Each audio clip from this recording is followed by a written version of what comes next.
Next हम लोग discuss करेंगे अपनी 6.4.4 एग्जाम्पल है हमारी, प्रोग्रामिंग एग्जाम्पल है एरे की। तो इसके अंदर जो हमें गिवन है वो ये है कि summing the elements of an array, एक अरे है उसके जो भी एलिमेंट्स हमें गिवन होंगे उनका हम लोगों ने सम करके दिखाना है। ठीक है, अब इसकी अगर हम लोग स्टेटमेंट को पढ़ें, sum the values contained in the 5 elements integer अरे।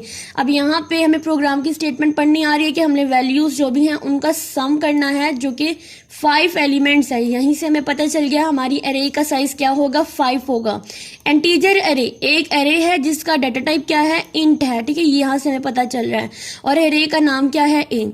The fourth statements body line 14 does the totalling. तो हमारे पास एक फोर्थ स्टेटमेंट चलेगी, उसकी जो बॉडी होगी वो इनकी टोटलिंग यानी टोटलिंग का काम यानी इनकी समिंग का काम जो है वो ये करेगी। अब देखो हमारे पास, हम नेक्स्ट चलते हैं। हम लोगों ने लाइन 3 पे अपनी जो भी हेडर फाइल थी उसको इंक्लूड कर लिया। फिर प्री प्रोसेसर डायरेक्टिव हम लोगों ने एक और लेना है जो कि साइज को रिप्रेजेंट करता है, साइज को स्पेसिफाई करता है या साइज को डिफाइन करता है।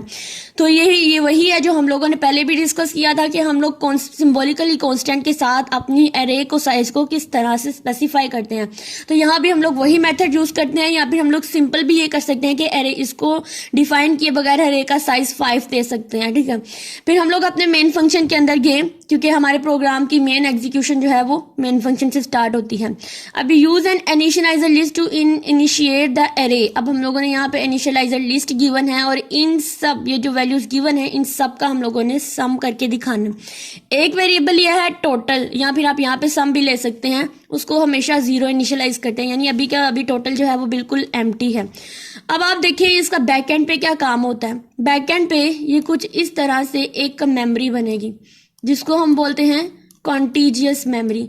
इसके अंदर ये कौन सी मेमोरी है, एक ए की। ठीक है, अब यहाँ पे ए का साइज जो है, अब देखो यहाँ पे हम लोगों ने क्या किया कि हमारी जो भी कॉन्टिजियस मेमोरी थी वो हम लोगों ने बनाई, उसका साइज क्या नेम क्या दे दिया, ए। उसका साइज क्या है, 5 एलिमेंट्स का।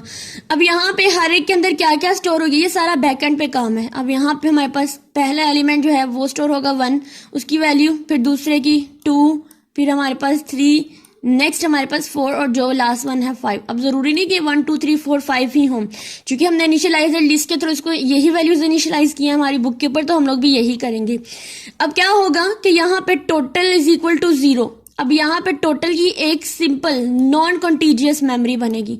ये तो कॉन्टिजियस थी लेकिन हमारे पास यहाँ पे अब नॉन कॉन्टिजियस मेमोरी बनेगी और ये मेमोरी टोटल के नाम से है, वेरिएबल टोटल के नाम से। इसके अंदर अभी ये बिल्कुल एम्प्टी है, अभी इसके अंदर 0 स्टोर है। अब देखो यहाँ पे हमने क्या करना है, लूप चलानी है। उसके अंदर क्या करेंगे, हमारी जो भी एरे होगी उसकी वैल्यूज जो है वो आपस में सम होती जाएंगी। अब यहाँ पे ए आई है, इसका मतलब क्या होगा, ये आई जो है ये हमारी काउंटर लूप जो काउंटर वेरिएबल था वो है, और हम इसके अंदर अब साइज नहीं लिखेंगे बल्कि साइज यहाँ पे हमने इसकी कंडीशन के अंदर स्पेसिफाई कर दिया हुआ है। अब यहाँ पे इसको हटा दें, आप इंट ही लिखें, int i is equal to 0, i less than equal to size plus i. अब इसकी वर्किंग किस तरह से होगी और हमें ये टोटल किस तरह से इन सब का करके देगा। अब इसकी वर्किंग को हम लोग थोड़ा सा डिस्कस कर लेते हैं, इसको हटा देते हैं यहाँ पे। अब देखिए सबसे पहले तो हमारे पास हमारी टोटल के अंदर 0 है। अब total plus is equal to a i, इसका मतलब क्या होता है कि सबसे पहले हमारे पास जो है, मैं यहाँ पे टोटल को टी कर देती हूँ, t is equal to t plus और एरे ऑफ ए आई। अब ये कुछ इस तरह से हमारे पास सामने शो होता है हमारे पास, ठीक है, टी प्लस ए यानी टोटल प्लस ए ऑफ आई। अब देखो हमारे पास क्या होगा कि सबसे पहले हमारा टोटल जो था वो 0 था। अब इस टोटल के अंदर plus is equal to a of i का मतलब क्या होगा कि ये ए के अंदर अभी 0 है। ठीक है, तो सबसे पहले टोटल के अंदर क्या आया, 0 ही आ गया। क्यों, क्योंकि हमारे पास ये चीज जो है ये 0 है। आई लेस देन साइज, अब यहाँ पे साइज क्या था, 5। अब कंडीशन चेक की, पहले आ गया हमारे पास 0 less than i, condition true है, अंदर चलेगा वो। और यहाँ पे ए चूंकि 0 है तो 0 पे इसकी वैल्यू क्या थी हमारे पास, 0 सबस्क्रिप्ट के ऊपर इसकी वैल्यू थी हमारे पास 1। ठीक है, अब यहाँ पे 1 है, इसका मतलब प्लस होकर क्या आया, 0 + 1, तो इस मेमोरी के अंदर हमारे पास क्या आ गया, अब 1 आ गया है 0 की जगह।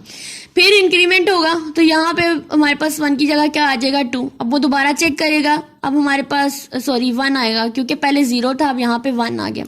अब दोबारा चेक करेगा वो, हमारे पास कंडीशन ट्रू हो जाएगी, दोबारा जाएगा। अब ए ऑफ हमारे पास पहले 0 था, अब ए ऑफ आ गया है 1।